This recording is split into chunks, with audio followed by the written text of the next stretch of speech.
Pistarik ematen dizu? Eliza, ematen du? Elizara goazelako, eta ez zoile esartzeko asmoa daukadalako, baizik eta, hau, argazki hau, horra eraman nahi nuen june, geratu hemen, gurekin.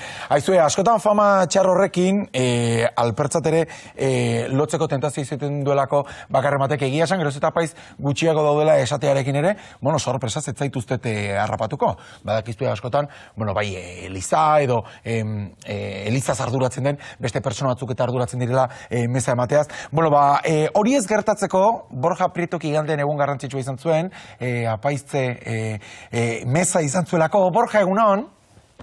Kaixo, egunon. Eta ikusten zaitugu, gazte eta indartsu erronka honi heltzeko, salbuespena zaren gizarte batean, Bai, egia esan batez ere Gipuzko hontan, bai. Ez da oso normala esango duke, ez gaude gazte asko, Elizan ingurune gabiltzanok eta apaizten geanok, baina oso pozik egia esan, oso pozik.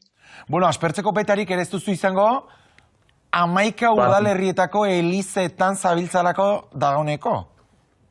Bai, 12 konkretuki, baina bai, denboaik ez aspertzeko. Eta hori ze gertatu da, Borja, pixkanaka ez dakite, hiltzen joan direlako apaizak baita ere, berrantolaketa bat egon delako, 12 askotxo iruditzen zaidelako.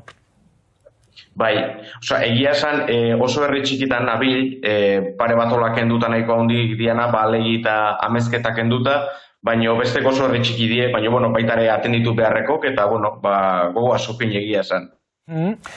Nola sentitu zenuen zuk, Borja, Fedearen deia? Beti argi izan duzu? Betu, oso argi azalduko izuz. Nire famili kristau batetik nator, baina bai, dano bezala ez, 16-18 urtekin, beste gogoeta batzuk bite ituzu, osasena ez zu, launekin ertetzezu, juerga batzuk bite ituzu, eta egotezea, edade hortan propio dan gauzakin. Baina 22 urtekin, nire amona hilintzan, nire familiko zutabeen importantenetariko bat zala, eta orduntxe zertitu nuen nire bizitzak abertzea zezu zeuken, eta zen norabide hartu beharran euken. Eta, hortikan aurrea, izan zan ja, bizitza planteatzeko beste modu batea. Amona hilintzanen, erabaki nuen igande hartan parrokira bueltatzea, mezetan haste, nik Fedea beti izan nauken, baina, gazte asko bezala, ni ez nintzen normalen mezeta juten. Baina, hasi nintzen, gure familiko sustrai horietan aztertzen, eta, ikusi nun noitxe, nola Eliza junda, sekulako pakea sentitzen nula, eta, nire bizitzak beste norabide bat hartu beharra zeukela. Baina, ala ere, apaiz izateak, Borja, nik ezakite idatzitako zelegerik ote dagoen ala ez, baina ez zaitu, gainontzeko herritarrek egiten duten bizitza ere dutik ere gehiegi aldentzen, ez da? Kuadrilla izan dezakezu, parrandan atera, ez da? Asko, baina badagoelako ustea, ia San Kristiatik atera ezinik zaudela, eta hori ez dela horrela? Keba, kontrakoa. Ni beti izatez gaina apaiz bezala aritu nahi baldin badezu, era fundamental baten jendeakin egon behar dezula, kale artea behar dezula, kendekin tratatu. Azken finen, zuk meza ospatzezunen, mezak beak bialtzen dizu jendekin egotea, jenden tratu eukitzea, gaixok atenditzea, umekin katekesin ibiltzea, gaztekin kanpamentutan ibiltzea. Azken finen, gure lana o gure egin beharretako bat, beti da jendekin egotea. Esparru desberdinetan, edade desberdinetakokin, baina beti jendekin egotea, bai. Eta hor, Borja, ezkontzetan ikusten dugu esate baterako, apenas ezkontzen direla bikoteak egun Elizatik, eta egia da Elizak gai konkretu batzuetan izendako jarrerak, herritar asko eta asko Elizatik aldendu egin dituela. Askotan horpegiratu izan zaio, Eliza, eta kasu honetan, kristautasunaren goi mailako ordezkari horiek, nola errealitatetik deskonektatuta egon diren, transexualitateaz hitz egin dugu, homoseksualitateaz hitz egin dugu, nola horrendik estatu asko ez duten aitortzen pisu erlijiosoak sekulako garrantzia daukanetan.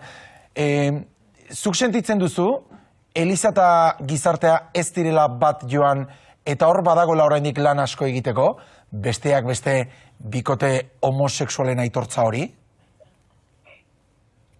Bai, osea, nik uste, nik beti esaten dut, nik 2024 urtean nago, 500 damazkita paiztuta, eta nik orain arte Elizak izan duen jarrera edo pasadien gauzakin, ni horren erantzule naizela. Ni oaintxea paiztu naiz, gaur egungo apaiza naiz, eta gaur egungo erronkei aurre egiteko sekulako gogukin. Eta esate izuet, gizarten bizigea, gizartearekin bat egin behar dugu, eta bueno, nik beti esatet oso interesgarria dela edonotariko pertsonekin hitz egitea. Ze izan ere, gure mezuik importantena da, Jesusen berri ona dana izabalaraztea, jendean bizitza erraztea, eta batez ere zabaltzea jangoikoak zoriontsu nahi gaituela.